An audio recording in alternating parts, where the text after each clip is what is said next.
Le clan Lionel Messi accepte le plus gros contrat de l'histoire du football. Kimmich s'en prend à la direction du Bayern Munich. Bonjour à vous, chers amis téléspectateurs d'Afrique Sport. Un plaisir de vous retrouver dans votre revue de presse quotidienne. Comme d'habitude, que vous soyez au travail ou à la maison, vous restez avec nous pour ce tour de l'actualité sportive. Chers amis, cette fois-ci, que nous allons débuter avec le Portugal. C'est la fête pour Benfica. Eh bien oui, record et Abola qui s'enflamment parce que les joueurs de Benfica ont présenté le trophée de champion au peuple, à leurs supporters, mais aussi regardez avec le capitaine Otamendi et la légende Rui Costa.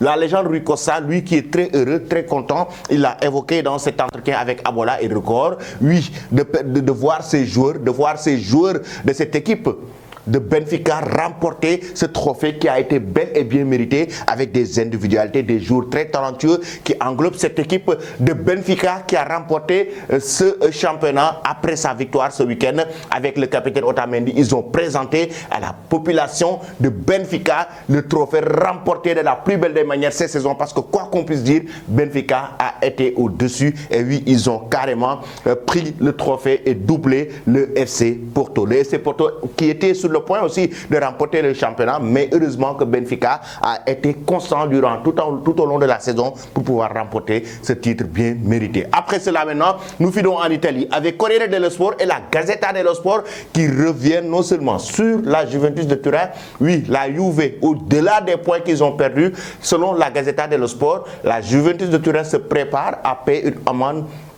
extraordinaire, au-delà même des 10 points qu'ils ont perdu, raison pour laquelle d'ailleurs ils ne vont pas participer à la Ligue des Champions la saison prochaine. Ils étaient pratiquement dans le top 4 de la Serie A, mais la Juve, après la sanction venant de la Liga, comme vous le voyez, venant de la Ligue, et ils ont perdu des points, ils ont complètement été relégués à la 8e place. Automatiquement, la Juve ne va pas se qualifier sur le plan sportif au niveau de la Ligue des Champions. Sur le plan sportif, la Juve a été handicapée. Mais sur le plan financier et économique, la Gazzetta dello Sport nous informe que la Juventus de Turin aura une amende, infliger une amende extraordinaire que la direction sera obligée de payer. Ça veut dire que ce sera vraiment un coup dur pour la Juve. Corriere dello Sport qui revient sur le départ de Spalletti du côté de Napoli. Il a carrément fait une sortie pour dire carrément qu'il a besoin de se reposer. Et oui, parce que sa déclaration, l'annonce qu'il a fait pour pouvoir dire qu'il va quitter le club napolitain, ça avait inquiété beaucoup de monde du moment où Napoli est sur une bonne lancée. Ils ont été en quart de finale de la Ligue des Champions, éliminés par le Milan AC. Napoli a remporté le championnat. La saison prochaine aussi, ils vont jouer la Ligue des Champions. Et Spalletti a carrément évoqué ses raisons. Les raisons reprises par Corriere dello Sport pour dire pourquoi il quitte le Napoli. En réalité, il dit qu'il est fatigué.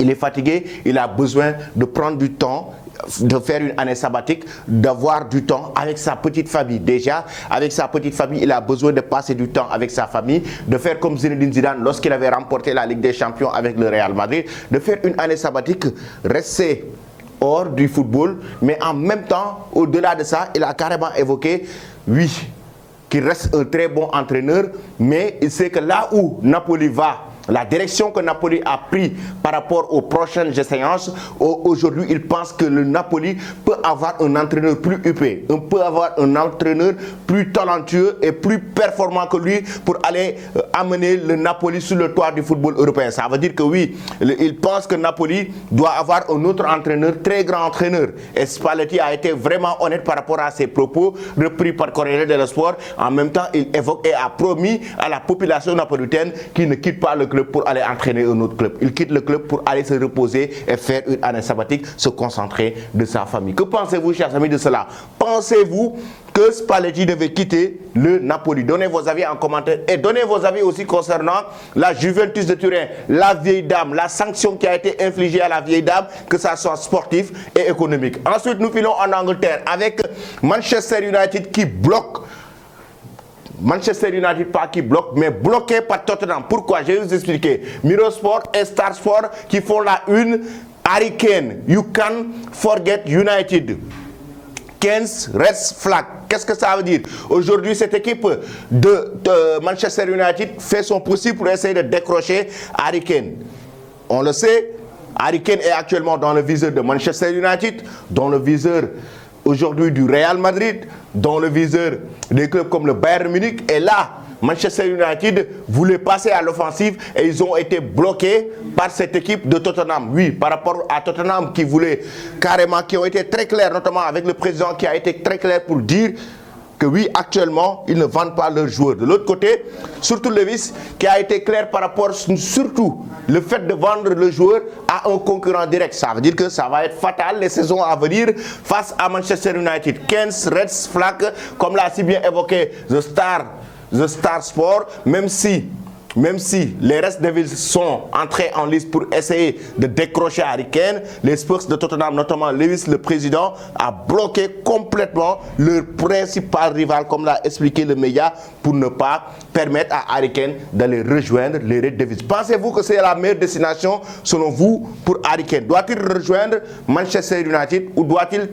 Moi, personnellement, je pense que Harry Kane doit quitter Tottenham. S'il veut remporter des gros trophées comme la Ligue des Champions, le Ballon d'Or, Harry Kane n'a plus à prouver du côté de Tottenham. Pour moi, personnellement, et oui, ça c'est personnel, je pense que Harry Kane doit quitter Tottenham, soit aller dans un autre club en Premier League, plus huppé, soit aller dans un autre championnat, pourquoi pas le Real Madrid? Parce que le Real Madrid cherche toujours un successeur de Karim Benzema qui est parfois blessé et son doublure en même temps. Pourquoi pas le Real Madrid? Pourquoi pas le Bayern Munich qui cherche aussi un attaquant de pointe? Pour moi, quoi qu'on puisse dire, Harry Kane doit quitter cette équipe des Spurs de Tottenham. S'il veut remporter la Ligue des Champions et s'il veut être actuellement aussi en même temps le meilleur buteur européen, il doit quitter les Spurs de Tottenham, à mon avis, chers amis. Que pensez-vous de cela? Donnez vos avis en commentaire. En Espagne, le quotidien AS qui nous parle de Jude Bellingham, que oui, c'est vraiment imminent pour Jude Bellingham. Quelques petits détails à régler, à finaliser concernant les primes et les objectifs, mais Jude Bellingham, c'est un dossier qui a été complet, c'est un dossier qui est imminent. Le Real Madrid a fait ce qu'il avait à faire avec l'offre de 100 millions d'euros mise sur la table. Ils ont trouvé l'accord avec le Borussia Dortmund qui va libérer le joueur anglais et en même temps les détails à régler pour que Jude Bellingham puisse signer son nouveau contrat avec le club merengue. Pensez-vous, chers amis, que Jude Bellingham a fait le bon choix de rejoindre le Real Madrid? Vous donnez vos avis en commentaire. Ensuite, toujours en Espagne, avec la presse catalane cette fois-ci, Mundo Deportivo. Avec Sport et Mundo Deportivo, Xavi qui revient sur le FC Barcelone, sa saison. Tiene sentido que vuelva Messi. Non seulement il revient sur le Barça, sur la saison qu'ils ont faite, sur le trophée des champions de Liga qu'ils ont remporté, mais aussi il veut que Lionel Messi revienne au sein du club catalan. Et regardez bien ici Mundo Deportivo, Mas Lejos qui fait la une avec une photo exclusive de Lionel Messi qui est actuellement en Espagne. Lionel Messi actuellement en Espagne, d'ailleurs, ce qui a enflammé la presse française parce que Lionel Messi n'était pas présent au trophée UNFP remporté par le joueur français Kylian Mbappé, le trophée de meilleur joueur de la Ligue 1, et Lionel Messi fait partie du 11 de l'UNFP. Et là, comme vous le voyez, il est en Espagne. D'ailleurs, il a passé une soirée avec ses amis en Espagne. Et cette photo est une photo exclusive, une image exclusive de Mundo Deportivo, là où on voit Lionel Messi dans les rues de Catalogne. Et comme vous le voyez, Xavi l'a demandé. Il veut le retour de la Pulga en Espagne, notamment au FC Barcelone. Pensez-vous, chers amis, que Lionel Messi doit rejoindre le Barça ou doit-il aller dans un autre championnat? Ou doit-il rester au Paris Saint-Germain? Mais aujourd'hui, ce matin, nos confrères de Foot Mercato ont lâché une bombe, chers amis. Ils ont lâché une bombe. Et la bombe, c'est quoi concernant Lionel Messi? Que le père de Messi, Georges Messi, a accepté une offre de Al Hilal. Une offre de Al Hilal a accepté le plus gros contrat de l'histoire du football. C'est nos confrères de Foot Mercato qui lâchent cette bombe, qui donnent cette information de taille pour nous dire que Georges Messi a discuté avec les dirigeants de Al Hilal et que Lionel Messi va rejoindre le club saoudien Al Hilal qui est un concurrent direct de Al Nassr où évolue de l'autre côté Cristiano Ronaldo. Et selon Georges Messi, selon le Foot Mercato, Georges Messi a accepté la somme de 1,2 milliard d'euros. Une somme jamais vue dans le monde du football. 1,2 milliard d'euros sera pour 2 ans. 600 millions d'euros pour une saison. On a vu que Al Nassr a payé une somme de 200 millions d'euros à Cristiano Ronaldo. Ah oui, Cristiano Ronaldo qui avait 400 millions d'euros pour 2 ans.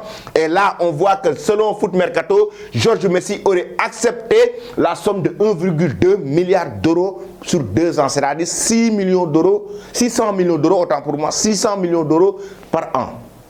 Du côté d'Al Hilal en Arabie Saoudite, chers amis.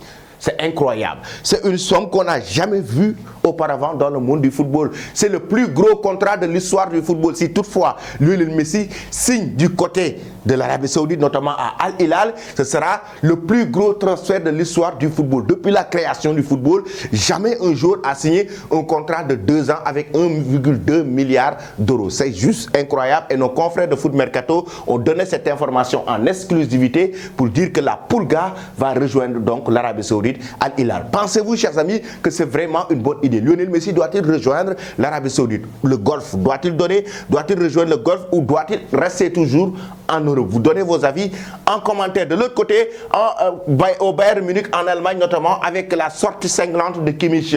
Kimmich, la sortie cinglante concernant le limogeage de Oliver Kahn. La direction, non seulement, déjà, il paraît que selon les médias allemands, notamment Bild et Kicker, Kimmich n'était pas du tout d'accord avec le limogeage de Julian Nagelsmann dans le passé pour le remplacer avec Thomas Tuchel.